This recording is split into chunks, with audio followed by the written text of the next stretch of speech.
Welcome into another edition of Huber and Friends. I'm Jeremy Huber, and a real treat on the podcast today, joined by longtime NFL coach and offensive genius Mike Martz, who happens to be the father of two of my good friends from high school, both Tim and Dave Martz. And Coach, I tell you what, I loved your family, and you guys were here in the DC area. I met every single one of them except you. So it's great to have a chance to finally sit down and talk with you. Well, thank you, Jeremy. Back in those days, of course, I was never home for the most part. We were working, but it seemed like I know my wife had that big Suburban and she was carting kids everywhere all the time. So I know you guys were at the house, and it seemed like there was a group of about 30 kids that were always kind of together there. It was a fun time for everybody, I think. Yeah, you had I can say this, your oldest son, Chris, was a little older, but between Tim, Dave, and Emily, they were all very well loved in the Leesburg area. So they left their Absolutely. mark in the short time they were here. Normally, Coach, we start these things off with how have we met? Well, we've never really met before, but I can tell you the story of the one time that I do remember seeing you. It was at a football game. I believe it was Tim's junior year. He had gotten hurt during the season. They played a big game against Liberty High School down in the Warrenton area. And I remember, I think he recovered an onside kick late in the game. That's one thing I remember from the game.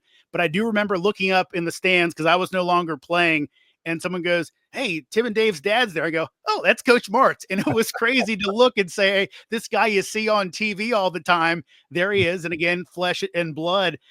What are some things you remember about your time back here in Leesburg? I know so much of it was consumed with football, but are there things you kind of remember about those days? It was easily one of the prettiest areas we've ever been, lived or been to. We actually talked about retiring there. We loved it there. Loved Leesburg, the school. Everything was really cool. The neatest thing about that, Tim's our youngest boy, and he was two of the three played football, and he's the one that was most excited about. So for me, getting off work in the mid afternoon, because we work well into the evenings all week, but Friday's a short day, so we're out of the office by 3 o'clock. To be able to pick up Julie and drive to the high school game and watch Tim play was a highlight. That was a lot of fun. Coach, we always kind of go try to span folks' lives to get into like where they've come from and kind of how their lives have developed over the years. Doing some research on you, obviously, you started your life in South Dakota. You were there until age 8. You come to San Diego, beautiful part of the country, and then a lot of things happen. Your father takes off around age 11. You lose your brother in a car accident. You've given your mom a lot of credit for the way she held your family together. How did you kind of deal with all that personally, and did it have to build some character because you kind of had to grow up a little quick? Well, there's a period of time of about a year that things were kind of bleak. Like you said, I was at the time 10 or 11, and that all happened within 2 weeks. My brother was 19; he was killed in a car accident. Parents got divorced 2 weeks prior to that, so it was hard. I know it was really hard on mom. I can remember everybody's got these stories my age, I guess, but going to the cupboard and there's the only thing up there is cornmeal mush and some tuna, to get by for till the next paycheck. So she did. My mom was she worked downtown as a secretary, and she got a better job a year later. But it was tough sledding there for a while, and but we never really felt like it at the time. Looking back at it, it was hard, but at the time you just felt like everybody's going through the same thing. You don't know any different. You just motor on and keep doing what you do. And having three brothers, to really kind of lift you up a little bit, I guess, or keep you in line because there was a lot of that going on too by my oldest brother Fritz. But that's why we're close to this day, probably because we shared a lot of those same trials and tribulations together. Mike, before we move on, because it's such an important cause, want to jump ahead a bit. Obviously, your mom ended up passing away after a long fight with Alzheimer's, and you really jumped in wholeheartedly into raising money with Alzheimer's research. I believe there was a big donation towards a research wing in St. Louis. Why was that something that you knew you had to do? And was there a time that kind of said, "Hey, I need to try and pay mom back and try to eradicate this terrible disease"? Well, until you've been around somebody or close to somebody who's gone through it, you don't really realize how devastating it is. Not just that person, but the primary caregiver, which was my older brother Fritz at the time. And After she passed away, he ended up having a heart attack because it was so hard on him. But um, that person kind of morphs back into the womb, so to speak. They go back to where their language skills, their memory's gone, they're in diapers, and then they just are incontinent, just laying there in the bed. And it's kind of brutal to watch somebody that's been so sharp and giving and whatnot and caring and somebody you love your whole life be in that position. It's hard to deal with it. And with the baby boomers, my generation, it's at this point, I think it's a national catastrophe that we haven't solved this problem, and it's solvable. Talking to the scientists that work on the drugs trying to solve this thing, if the drug companies would put all their money and their thoughts together, they probably would be able to solve this. But we went to Congress and we raised $800 million for research, and we ended up donating and helped build the Betty Martz Research Lab at WashU, Washington University here in St. Louis, and we've given to that organization over the years. So we're just trying to do whatever we can to cure this terrible disease because it's curable, and we want to do what we can to help. Mike, we know the hard work you've put in your football life. The same thing there. Obviously, it's great to have someone like you fighting that cause. Mike, what kind of player were you in high school football? I was not my high school career went like this, Jeremy. My brothers were all league players, linebacker and running back, and they were good players. We were at a new high school there, and I had a younger brother just a year behind me. So my sophomore year, my first year in high school, I weighed 125 pounds, and I was probably 5'4", and I wore my brother's shoes, which were two and a half sizes too big. So I kept spraining my ankle, didn't know why, but I couldn't afford a pair of shoes, so I wore his. So I stuffed paper up in there. And needless to say, I didn't play much until the very last game. I earned a starting position at running back, and that day in Wednesday, I guess in practice, I was catching a punt and I ducked the guy coming down and he hit me in the helmet and actually I fractured my lower back. So my junior year, I was about 150 pounds as a fullback, and I started the first game down San Diego High School. Started off the first quarter good. I fumbled and never saw the field after that as a starter. I couldn't start on an 0-9 team, but that'll give you an idea. So my senior year, I had a new coach there from a team that always won there, Kearney High School, and he fired all the seniors about midway through the season because he changed the culture, so to speak. The problem with that is, first day of pads, I was an inside linebacker my senior year, and I went up over the pile and made a stop on the last play, and hurt my neck, herniated two discs in my neck. So I was pretty much done for the season. I didn't have a high school career, but that was my passion. I wanted to play college football and I wanted to coach football my whole life. That's since I can remember. That's what I wanted to do. I don't know why. I don't know why that was given to me. I don't know how it was given to me. It's just who I was. So I'd kind of given up on it. I was on my way out to PE class in January. Went in off season. They put you in a 6-period class, and one of the assistant coaches, Bob Bishop, who was a new coach here, is a first year coach, young guy. He said, "Where are you going?" I said, "I'm going to class." He says, "No, where are you going to go when you get out of high school?" I said, "I don't know. I'll go pound nails or something. I don't know what I'm going to do." And he said, "Well, what do you want to do?" I said, "Well, I want to play college football and I want to end up being a coach like you." And he said, "Well, you can do that." So go over to junior college and see in Southern California, in California in general, junior colleges are huge. Mm, yep. They're very large, and the football is really, really good. I didn't think I was good enough to be on the team. He said, I'll arrange it. So he arranged it. I went over with two of my friends who were all league players. I figured I'd sit in the corner, they'd talk to them, and, they'd throw me crumbs. Well, they recruited me like I was somebody, which really impressed me. I ended up going over there and lifted weights. I went from 158 pounds. My sophomore year, I was 215, grew 2 inches, went to 6'2" from 5'11" and a half, and ended up being an all conference, all American tight end, and set a lot of records and all that sort of thing. And so I had no football career for 4 years until my sophomore year. Then I got recruited, ended up at Fresno State, and played there. Yeah, it's a wonderful story. And Mike, before we kind of move deeper into that football life, you said your passion has always been football. Well, we know also your passion for your wonderful wife, Julie, who I loved my time when I used to see her at the house back in the day. She was so nice. Football brought you guys together. Can you tell us that story about your powder puff coaching days? Yeah, I coached powder puff my junior and my senior year. The girls on the team would vote who they wanted to coach their team. And so there's three of us that got hired, or they asked to coach, and my two buddies and myself. And so I had the defense. And there's this gal that was running around, jumping up and down like a popcorn all over the place, just energy plus. This long, beautiful burgundy hair all the way down to the lower back and full of energy. She's faster than anybody on the field. And I was kind of struck by her, but I said, well, that's out of my league, you know. So my buddy who grew up with her said she's having a birthday party here after practice. She wants you to come over. Well, so I went over and met her, but I couldn't get out of there fast enough. I was too shy, very shy girls. So finally, we had some free tickets to go to Aztec game, the San Diego State, when they used to fill the stadium down there. They were really good. I I couldn't get anybody to go with me, so my buddy says, "You call a guy called Julie." I said, "She's not. Nah, she's not. Nah." So I waited all the way till I think it was 5:30. She can tell you the game was kickoff was at 8. 5:30 or 6 to call her. Her mom said, "Absolutely not. Not this late date. Who is this guy?" She talked me into it, and that was our first date. So we went to a football game on our first date, and I first met her coaching football. So it was kind of a going to happen, I guess.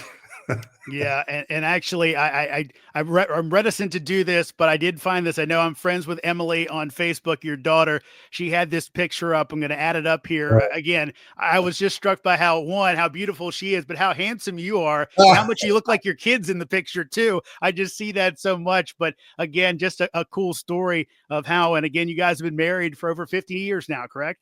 53 years. Yeah. I definitely outkicked my coverage. Married up, as they say. All coaches marry up. I'm living proof I married up. That's for sure. Mike, you mentioned your time. Again, you were at three different schools, which I guess is kind of before the transfer portal, but I believe one, the junior college. Then you're at UC Santa Barbara, I believe it was. They dropped football. They ended up at Fresno.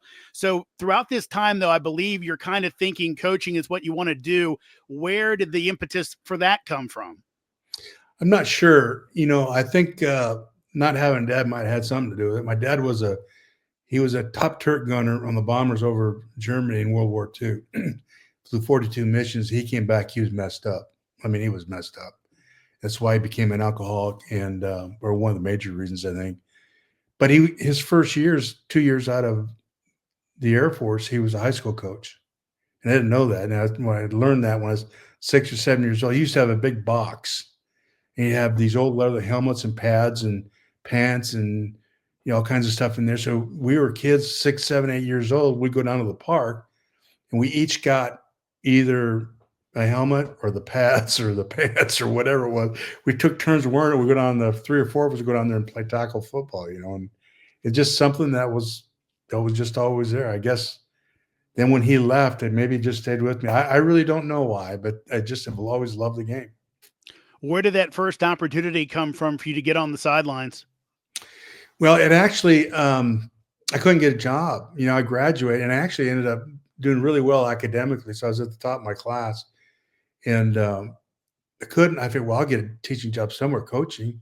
And that year, California went to this modular system. So, in other words, they eliminated PE completely. Mm-hmm. So there's no more PE. So a lot of these coaches now, they're not hiring anymore. So the year before, 100 got hired. The graduate class, only 2 got hired my senior. So we went back to San Diego, and I got on as a substitute teacher. And right before the season workout started, the fall camp started, I just went out to Mesa College where I played football, say hi to the guys, see what's going on. And they said, well, come out here and coach. So I went out there, and one thing led to another. I got 12 classes, to teach. And all of a sudden I was an hourly instructor there, and things kind of took off from there. And we ended up going up to San Jose State and coming back to Mesa. And my 2 years there in Mesa, we were really, really, really good. Mike, you kind of ran the gamut there in your career. You mentioned San Jose State, a couple other spots. And obviously, folks kind of have angels in this business, really anywhere, folks that kind of help you along. I know Daryl Rogers, I believe, hired you 2 or 3 times. But doing some research, what does the name Joe DeLuca mean to you? Joe was my protector. Joe was an All-American, I think, out of Montana State, and he had He just reminded me of a big old puppy dog, but he's our offensive line coach at San Jose State. And when I went to San Jose State, I was a GA. We went up there. We took all of our savings because they only could hire 6 full-time coaches, but I was going to coach a full-time position, the receivers. So it was an honor. So we went up there and we're on food stamps. We didn't have any money. And so he kind of took care of me. He looked after me, made sure I was eating. He'd take me to lunch and make sure I got some in my belly because I weighed 185 pounds. I looked like a fish that have you ever seen those fish? Just bones, that's been deboned and all that. That's what I look like. I have no business being under 220 pounds, I promise you. And he took care of me. He caught me one day. I was out in a coffee cart getting a little thing of donuts and chocolate milk. That's what I had that day to eat. That's all I ate. And so he's kind of quizzed me. And after that, well, that's not going to happen. So he kind of looked after me. Yeah, I think I a couple times where he asked you out to lunch and you said, "Well, coach, I don't have any money." He goes, "No, dummy, I'm paying for the lunch. That's why I'm asking you to go." Yeah, that's exactly right.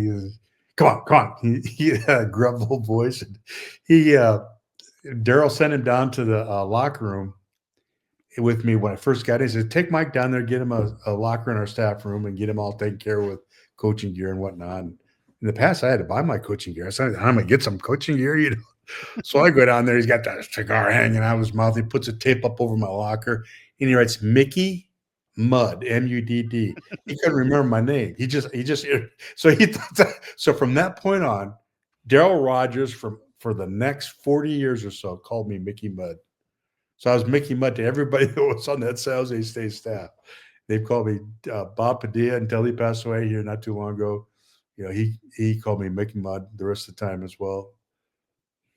Mike, it feels like when I was kind of going back to your coaching bio, there were a lot of those folks that you'd been one place, you get hired again. How important is it in your mind, in really any walk of life, to make sure that always do the best job you can? Don't burn bridges, because a lot of times you might see these folks down the road, right? Yeah, and I think it's probably an obvious thing, but it's just like I tell the kids now, and you have a chance to kind of mentor them as they go through the process that I went through and didn't really have a mentor. You just do the best job you can, and you can't worry about whether it's good enough. It's the best you got. It's the best you got, and worry about what somebody thinks. And we tell players this when I was at the Rams. You know what's right. Just do the right thing. And sometimes the right thing to do is so hard to do, even though it's so simple. And you've got so when you put your head down the pillow at night, you have no problems going to sleep. No regrets. And if it's not good enough, it's not good enough. Then you're going to go someplace else. But if you always got your best foot forward and you're giving everything that you got, then you can sleep pretty good at night. Mike, you were raising a growing family along with your wife and these different stops. I know at one point you leave the West Coast and go to Minnesota. What was the impetus behind that? It's kind of funny. I was at the University of Pacific and I had just a terrific recruiting year. I signed University of Pacific now. The first team All-Americans out of junior college usually go to Tennessee, Georgia, Cal, SC. Well, I signed the top two All-Americans out of junior college. Paul Burners, receiver, and then quarterback and receiver. Lionel Emanuel played 9 years for the Giants. Lionel Emanuel was he won the 200 in the state in junior college that year. But I recruited both those guys Pacific and got him. And Joe Salem, who's head coach at Minnesota, had an opening, and he came out to the junior colleges. He's trying to fill a lot of spots there on the roster. And he asked, well, who's the top recruiter who's come through there? My name kept coming up. And so this is the story that he told me, which I was really, wow, that's quite a compliment to me. And I was blown away by it. So I ended up taking the job back there. And Julie, I think it's one of her most favorite spots to be was Minneapolis. We loved Minneapolis. Coach, next year you would Daryl Rogers would come calling again. You would go to Arizona State, where I believe besides the Rams, your longest run as a coach. What was so good about Arizona State? I believe there were 3 different head coaches down there. You kind of were through all of them. What was so good about that land of the Sun Devil? Well, I was going to go to LSU.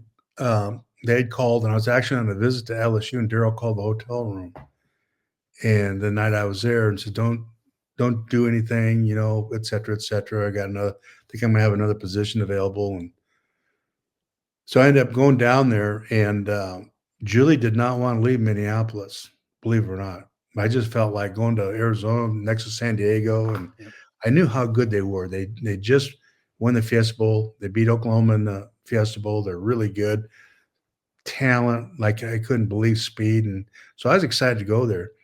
And that whole class, for the most part, graduated, and we had all these freshmen, and sophomores playing for us the next few years, and those are the team. Those are all the players that we won the Rose Bowl with here 3 or 4 years later. Yeah, Coach Cooper came through there, a couple others. But eventually you're there at Arizona State and we get into the 90s, you're still there and there's a coaching change. And I think from reading up on some of your interviews, your contacts had kind of dried up because of the fact that you had been there for so long. And you decide, I believe, maybe give the NFL a shot. Kind of walk me through the process there. It's interesting because the year we all got fired there at Arizona State, there were no jobs west of the Mississippi. There were no jobs.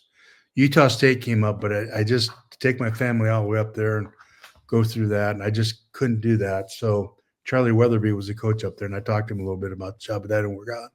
So there were no opportunities. Everybody on the staff got hired except myself and our defensive line coach. And they all got hired on the East Coast because they all had East Coast ties. And, I got on the phone every single morning. Kids would go to school. Julie was a teacher's assistant there, and she'd go, and I made it my job to call every day. And then there's a time, Jeremy, where it's like the signing date almost. It's like all the contracts are up on March 1st. So if you're going to get hired, it's going to be before March 1st. All of a sudden, here comes March, and there's no jobs, and I'm still struggling, and I'm still calling around trying to find anything. And I talked to a guy at the Jets that I knew from UCLA, and he knew a guy over at the Rams that was coming in with Chuck Knox, and his name was John Becker. He said, "Well, John Becker was the coordinator, but they're going to make him in charge of personnel. Go by and see him." Or I talked to him rather. So he gave me his phone number. So John was in the office in LA, and I called him, introduced myself, and he said, "Oh yeah." He told me about you. And I said, "Yeah, I'll come work for free, whatever you want me to get coffee, do whatever. Just gotta be busy in football." And he laughed. He said, "I tell you what, in the next 2 months, if you're in the area, come by and we'll talk. And maybe there's something around here. By then, I'll have a better idea of what's going on." So the next morning, I was at his office at 8 o'clock in the morning. I left at 3 o'clock in Arizona and drove over there, so I'd be there in time. Of course, he laughed, and I tried to get in to see Coach Knox. I sat in a chair next to Coach Knox's secretary for 6 straight hours. And he walked past me about a dozen times, and she just didn't blink. No, he's not going to see him.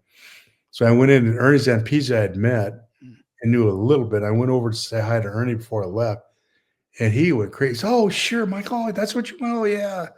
He's like, "Come over, work for free, and whatever, do whatever you want." It's like, "I tell you what, you coach at tight ends, help with special teams. Let me talk to Chuck." So he went and talked to Chuck. Chuck calls me. I come back a week later, and the agreement was that I never ask him for a dime, not one thing. And when the season's over with, either he'd hire me or make sure I got hired in the league. Well, that was good enough for me. So I had to. On my way home, I was excited. By the time I got to the front door, I thought, "What have I done? What am I going to do for money? I got 4 kids, a wife, and a house payment, and all these responsibilities." And so we sat down, and there were 13 things. I told Julie, I said, "I can't do this." And she said, "Why not?" And I said, I can't. They're chasing my dream. This be irresponsible for me to do that." She said, "Look, what you don't understand is we love what you do as much as you do. You just go right in and do what you got to do." Well, from that point on, it was. So she sat down. She said, "Let's make a list of things that as only Julie can do." She's a list person. We listed 13 things, and within 24 hours, and they were major things. Now, what am I use for a car? Where am I going to live? How am I going to eat? With da da da da da. And we resolved everything within 24 hours, and off I went. Mike, you brought up an interesting story. It kind of dovetails into your time in DC. I remember when you had come East and for 2 years with the Skins, and you were quarterbacks coach there, but heavily involved in the offense because Coach Turner was the head coach, was calling the plays, I believe, at the time. And I remember we were over at your place for a game. It was a Giants game on a Saturday at the Meadowlands where you guys just kind of got hammered. I think it was the first season you were there. And I remember watching the game, and there's a whole bunch of kids around, and one of the kids kind of made an offhanded crack. And I don't think they meant it maliciously, but Tim really let the kid have it. And I remember as like about a 19-year-old kid thinking to myself, number one, Tim's right. And I had the epiphany of, my grandfather worked at the Geological Survey. My mom worked in an airplane company. Nobody's coming to boo them and yell at them and tell them how much they're terrible they are if something goes wrong. So it kind of made me think about how, coaches have families and coaches really care. Do you think people never really will kind of understand that unless maybe they know somebody who's in the coaching profession at that level? They'll never understand it. They'll never.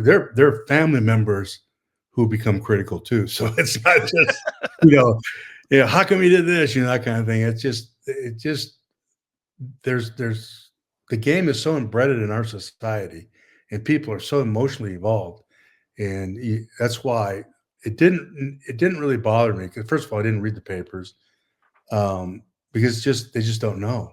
They don't know or understand all that's gone into it and what's happened, and you're certainly not going to explain it to them. But it's hurtful for your family.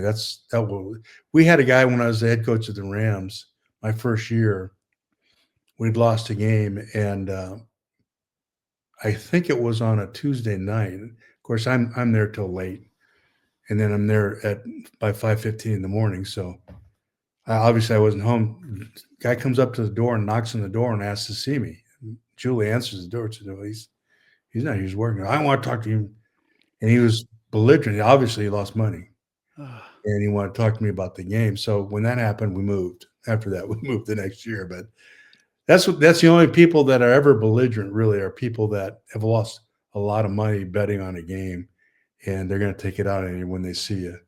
That's happened to me a couple times, just out in public a little bit, but they never bother you when they've won a lot of money because of it. They're going to let you know if they lose money. Mike, want to ask you a question about the Washington days. The first year you were there, you guys were competitive, almost made the playoffs. The second year, an 0-7 start. And you guys bounced back. And literally, if not for two close games against the Cardinals, you're playing for a playoff spot the last game of the season. What lessons did you take from that year of the way that Coach Turner kind of kept things together and guys keep fighting? Well, it was an epiphany that Bobby Jackson and Bobby's a good Christian guy. His office is right next to mine, and we were in a bye week. We're 0-7 going into a bye week, and we're pulling our hair out. And he said, I'm just not I haven't had any fun since I've been here. And I got to thinking about it. And, the fear of failure is so big because you're on such a stage there that what you do is just no fun anymore. And that's why you got in it. You love the game so much. And from that point on, we all talked about, we just let it go. We're just get a smile on our face and trying to help them get better. And, because when you get uptight like that, you shrink intellectually. You're afraid to do things, because you want to be ridiculed and whatnot. We just did the opposite. That's when we started shifting and moving and doing things. And we caught fire. And like you said, we had two real close games there. Otherwise, we'd probably get into the playoffs. And then, of course, Trent Green was the quarterback. We made that change as well, which was big. Mike, you end up, Trent Green plays well. Then, of course, the chance in St. Louis comes up. And I've read up a little bit on this. And I think when Coach Vermeil brought you in, you kind of had an agreement, basically, I think, of kind of, hey, let me kind of do some things because you knew what was happening in Washington and you were a little bit reticent to leave it because Coach Turner, I think, was having some of the same things that you were when it came to the motions, when it came to maybe going down the field a bit. Was it hard to walk away from what the Skins could be? And again, I know this is a fan, Snyder ruined it anyway, but we didn't know that at the time. Was it hard to kind of leave what was going on in Washington? It was. In fact, they came back and offered me a lot of money to stay, to be honest with you. But I had 3 other job offers. So for some reason, halfway through the season, nobody would touch me. And at the end of the season, I'm sought after for whatever reason. So I had a number of coordinator jobs offered to me, and I turned down the Ram job 3 times. I wouldn't take it, and I said, "No, I'm good. I'm staying here at the Redskins. Norv's been good to me. I like it here. I know we're going to be good, et cetera, et cetera." Well, they finally came back, and when I met with Dick down in Mobile at the Senior Bowl, I had an 8-hour meeting with him. And when I came out of that meeting, I went to the meeting. I told him no. He said, "Well, just let's just meet down in Mobile." It's all right. I go into the meeting, thinking, I'm not getting this guy. Nah, you know, I came out of it thinking, yeah, this is what I want to do. So he's a different guy. I mean, you cannot meet Dick and not like him. It's impossible. And he and I, intellectually, just about football, we're on the same page. And I had some leverage there. And I just told, because Dick was running the offense, even though he had a coordinator, and he was exhausted. He said, "Mike, I'm just wore out." I said, "Look, here, the only way this works for me is if you back away from the offense completely and let me do it. I'm not in the meetings. Don't meddle. If there's something you don't like, you tell me, and we'll change it or whatever. But just let us be." And that's the only way that works for me. I just didn't want somebody or looking over my shoulder all the time, and he did. And to his credit, that's exactly the way it worked out. Mike, everyone I'm sure has asked you about, Trent Green going down, Kurt Warner coming in and doing all the things he did. But was there a moment when that happened? Because Trent's kind of your guy. You've got him to come over from Washington.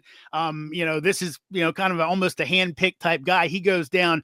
Was there a moment of woe is me because the guy that I kind of had all this build around went down and I can't use him? I felt good about Kurt.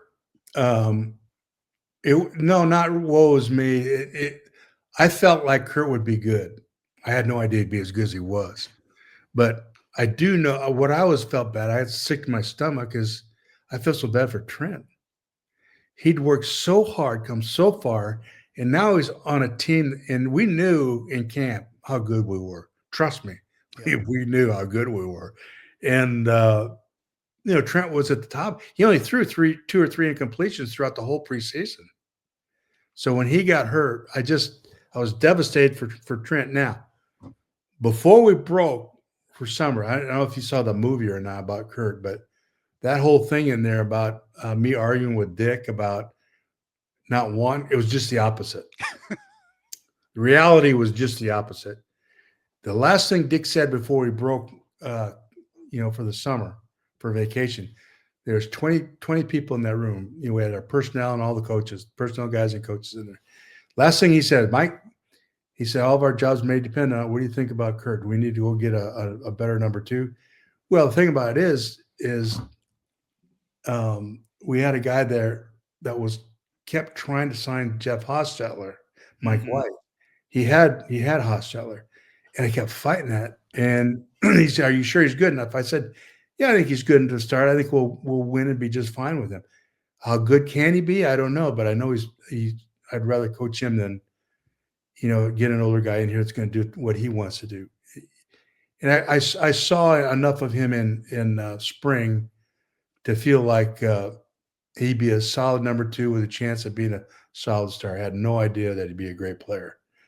And so when that all happened, I'm in the elevator coming down, and Stan Kroenke and Dick are catch me as soon as I come off the elevator into the locker room there. And he said, Dick and Stan both said, "Mike, what are we going to do?" I said, "We're good. We're good." And I said, "He'll be fine. He'll be a little shaky at first because he'll be nervous, but I put him through a miserable test in camp to make sure. I mean, I wore his little froggy rear end out. I promise you I did. I just had to know that he's going to be tough enough, emotionally, because it's going to be tough on him, right?" And I said, "No, I'm good with Trent. Don't worry about him, coach. I'm just completely devastated by what's happened to Trent." And that's kind of how it worked out. Mike, you were an assistant, as a position coach from believe 1972, 73-ish up until you got that job. Had a lot of time, I'm sure, to kind of think about what you wanted to do when you got to that chair. Where did all the creativity for you come from? Was it those years of just kind of thinking, hey, this is what I would like to do? It's interesting. That's a great question. Nobody's really asked me that. And the most offensive question I ever had was when I got the job as a head coach there. They says, "What are you gonna, who are you gonna tailor yourself after as a head coach? You know, who are you gonna be like?" I found that so offensive, but they just had no idea. But you can't say anything. So it's a really good question though, because when I came in the league, I came in as a gopher. I broke down all the games, and after a while, I didn't have to, but I did anyway. And I just learned for 5 years at the grassroots level. I studied defense. I studied defense. I watched the offense. Well, at that time, Jeremy, all the offenses, 80% of it was they're all run the same kind of stuff. Nobody's really different. And defenses were kind of that's when the zone dog stuff hit the league real big. And so where you're gonna get blitzed, you kept more guys in to block. That never made sense to me. So when we got that second half of the season and that Redskin coming down the stretch, we started moving, shifting guys. And all of a sudden, these guys were trying to blitz you. They couldn't get lined up because all these blitzes are based on the strength of your formation. You start changing that strength of your formation, they're running around talking to each other, and the ball gets snapped. And there goes the ball.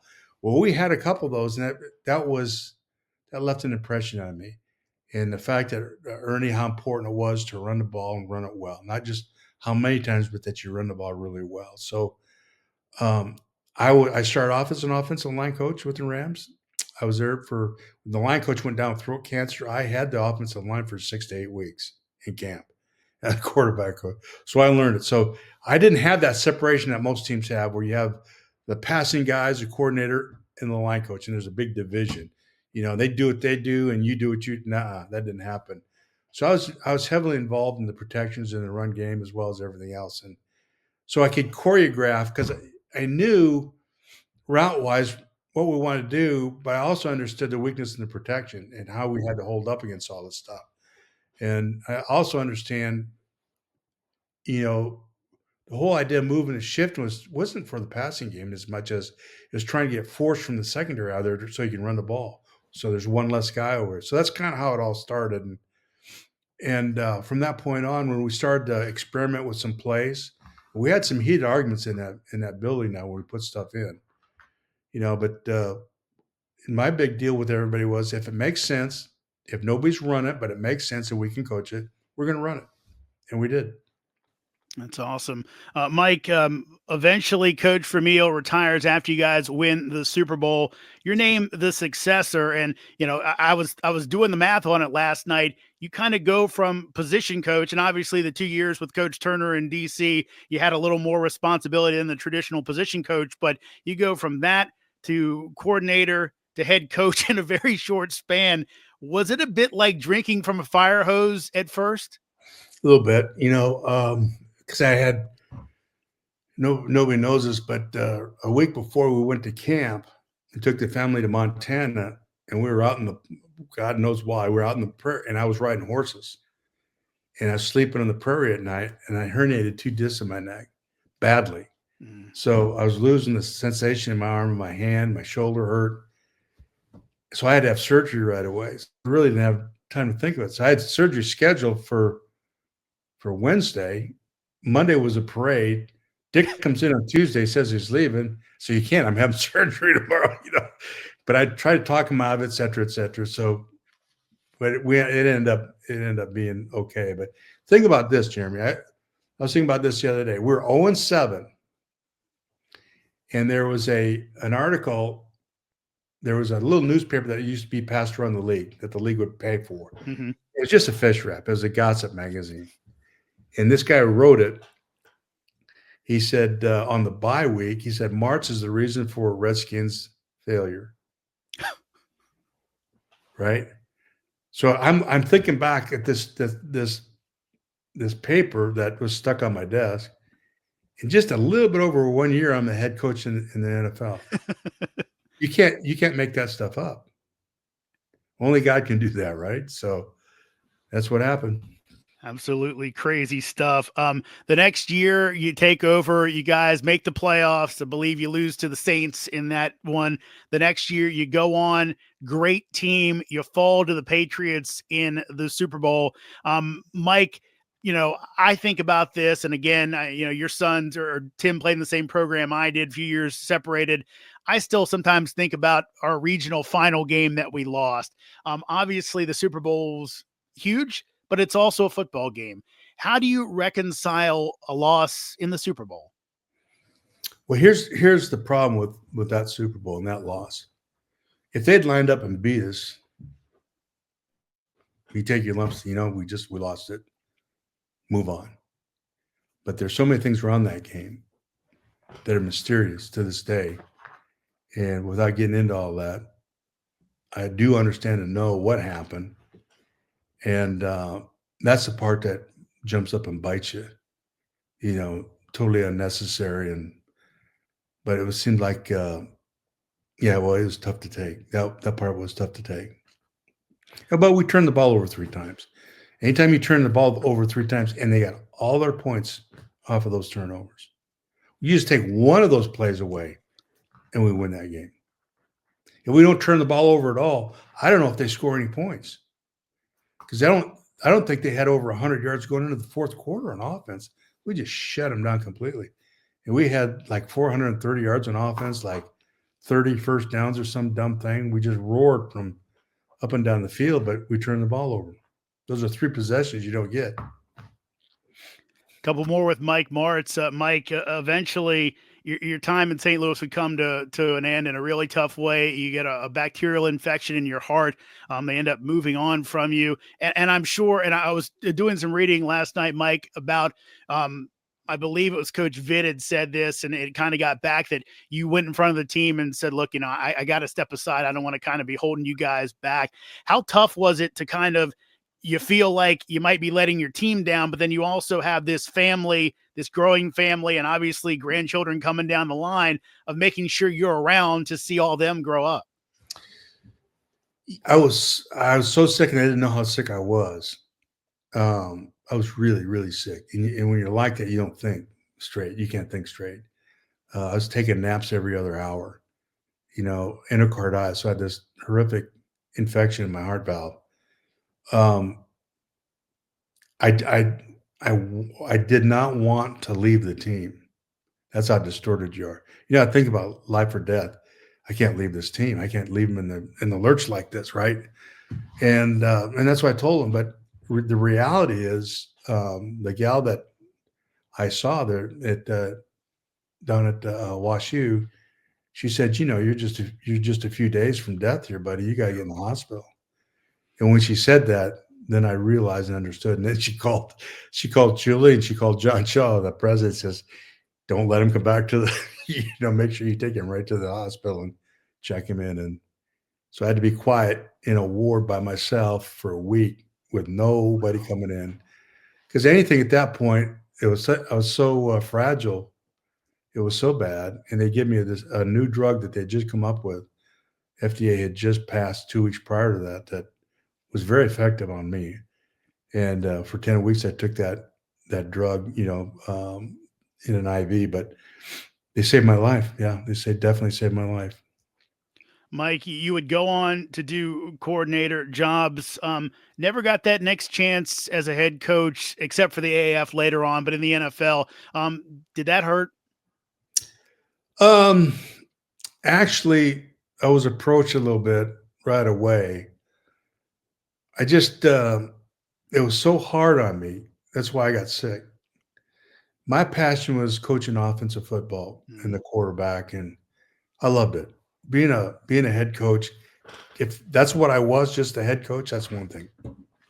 But to be the head coach and to do personnel and then do the offense and the quarterbacks and being involved in all that stuff, I could never do that again. It'd kill me. I knew it would. So I just said, Julie, how about if I go back as a quarterback or as a coordinator and just find somebody that I think I can help. I wasn't worried about going to a championship team. I knew a couple of guys that, over the years then that needed help, I thought, and they offered me jobs. So that's what I did. Mike, how fun was it to do that short season of the AAF? We know it didn't go that well, but how fun was it to be back out on the sidelines like that? I sincerely wish that thing had made it. It was mismanaged at the upper level, but but we were talented. That league was talented. It was a good league. It's better than the league that it was really good league. And we had 30,000 people at the games in San Diego, like they have here, and it was fun. I was in my hometown. It's where I grew up. I went to games as a kid. That stadium's where I took Julie on her first date. So it was a big deal to me, and I wanted to make it. And then I saw the writing on the wall there about a week or two before they pulled out. They changed the ownership of it. And when he got the statements of everything, then I was out. He disbanded it. Mike, you're doing media stuff now, and I know you enjoy that. But I think the thing you most enjoy, at least from the pictures I can tell, is being a granddad. I tell you what, it is one of those joys where, again, we'd never met before this, but I knew all your kids, and seeing you with those grandkids and the smile on your face, your Aunt Julie's face, always brought like a warm feeling to me. How fun is it now after all those years of grinding? I know you said this about your mom, that one thing that really angered you about her Alzheimer's was the fact that she didn't get to enjoy those golden years with everyone. How nice is it for you to kind of get that chance after grinding and establishing this wonderful life? You get to enjoy this time with your kids, your grandkids, and your wife. Well, the timing of it's pretty interesting too, Jeremy, because if our kids had started having kids in their 20s and 30s, it wouldn't be like this guy's still working, And so when I retired, we built a home up in Idaho, way up in the mountains, and it was a retreat for the family. It was a family compound. So we'd all meet there, in the wintertime and in the summer, and kind of brought us together. And then the kids started getting married and having kids. So we got babies now, so it's a little bit hard because we're a little bit older, but it's just sheer joy, just pure joy to be around him. And I get so tickled. We had him over here yesterday. We had our grandson over here yesterday all day, and he's not walking yet. He's just getting ready to. So he's scooting around, and we have one big room down the lower level that's just a kid room, and we got all the toys and blocks and trucks and TV and everything that you could ever want as a kid is in that room for him. So we have a great time with him. Have you been scouting? Make sure he's he's ready to go when it's time to play football. Well, it's nicknamed by his granddad, right? As Bubba. So that'll give you an idea. Joe, my grandson Joe, he's a big guy. He's like Dave. He's a big dude. So Bubba's going to be a big guy too. He's going to have his hand on the ground for sure. Both hands on the ground, probably. It's a defensive tackle. So wonderful. Mike, thank you for taking the time today. Really appreciate it. Mike Martz, longtime NFL head coach, offensive coordinator. Thank you so much for joining Huber and Friends.